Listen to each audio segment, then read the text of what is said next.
So what is a successful company? It's not one that is maybe has achieved past greatness and is trying to look back at that as a way moving forward. That could be a company in decline. It's also not a company with some huge grand future vision that they're working toward.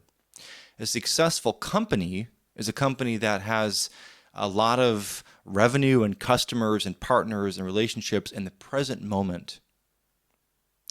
So it's interesting that as entrepreneurs, sometimes we get sucked into this idea of having a future vision and working toward that and building something in the future. And I think in many cases, what that does is it takes focus away from customers. It takes focus away from what you're creating in the world today. And I don't mean just your product. I mean, what kind of relationships are you fostering? How are you relating with partners or with investors? Are you bringing the vision to life now? Are you making it real for people now? Or are you vaguely describing some future that you're working toward if you only could raise so much money? I think this is really important. I think any company or any venture, any startup even that is successful is one that brings to life the vision and the reality of what you're doing, the clear vision of what you're doing into now. You may only have the idea, you may only have an explainer video, you may only have a website, but the way you talk about it, the way you express the idea, what it brings to people, it's a question of what it's bringing for people and what it is in reality now. So I have a friend who claims he's a great guy, and I'm hoping to work with him in some way. But so and I'm not being critical at all. He's a really terrific person and an interesting company. He's doing a company that's developing the Internet of Things, and he, according to his website, he spent 6 years working on this huge vision, building this platform. He spent $2 million of his own personal funds toward this, hiring as many as 36 people for 6 years. And I'm just like, wow, what a commitment. I mean, that's totally impressive, right? And then I start reading about what this thing is, and there's this huge future vision with all these components, everything from social to content and to connecting devices and everything else. And it's just this massive vision. So I asked him, what are you doing now? And he said, well, right now I'm looking for some partners to have an ICO and to raise $50 million to build this thing. And I couldn't help but thinking, what are you bringing into the present moment? What do you have now? And I don't mean like, what product do you have? Show me the goods. I mean, okay, here I am talking with you about this. Here you are talking with other people about this and trying to attract attention. What are you bringing to them now? What are you making real? What are you making come alive now? My fear would be, if I were an investor, that I would provide that kind of funding only to perpetuate this future vision, to keep on building for another 6 years, a bigger and bigger vision of the future that won't have any customers after 6 more years. Okay? Now, I'm not being critical. This is how I have thought in the past. This is how many entrepreneurs think. They're oriented toward this huge vision. But I think, we come out of business school, those of us who did waste that time in business school, and I say that with a bit of harshness, but it's probably true because business school has us focused on the past. We are looking at case studies and learning lessons and conventional wisdom from the past. It has us doing business plans and thinking about the future.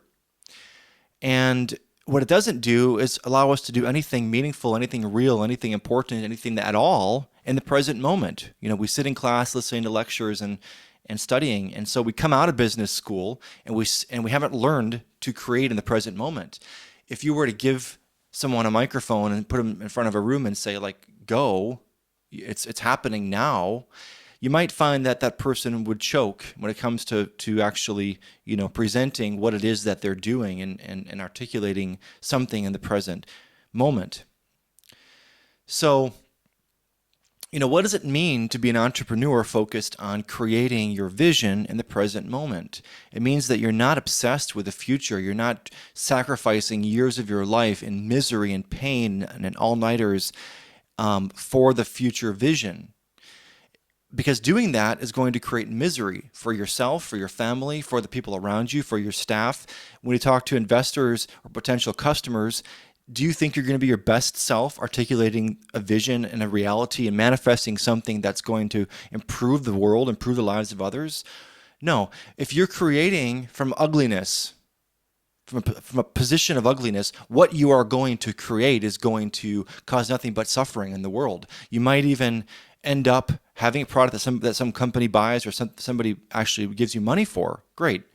You might even have an exit event, an IPO or whatever, and make millions. But in the end, what you've created in misery is going to cause misery.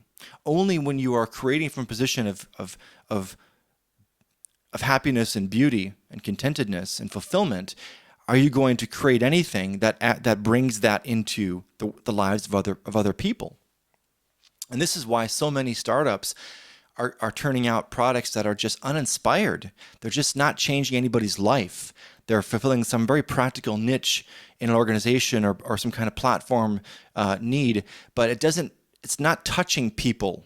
It's not bringing any real fundamental change to people's lives. And that is the way, you look at something like Google or Facebook or Microsoft or these big ideas. Why are they big ideas? Because they are in the present moment touching people's lives now. Even if they're not perfect yet, even if it's just an idea. Okay? So even when talking with investors, when talking with possible partners, when creating something, when doing your logo, whatever it may be, there has to be this hyper attention toward the present moment focus and awareness, because that is where you find your best self, your most creative self, where you're treating people the best way you can, where you're creating the best vision you can. And your vision is not something that is out there in the future somewhere and you're chasing it desperately. Your vision is something that's being made now with your hands, with your mind, with your focus, with your attention.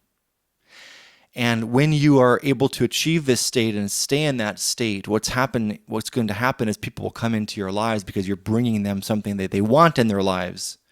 And that's happening now. It's not how great you were in the past. It's not your errors of the past. It's not your vision for the future. It's what you're bringing now. Your business already exists. You're either leading it into the now or you're leading it out of existence by focusing on the past or future.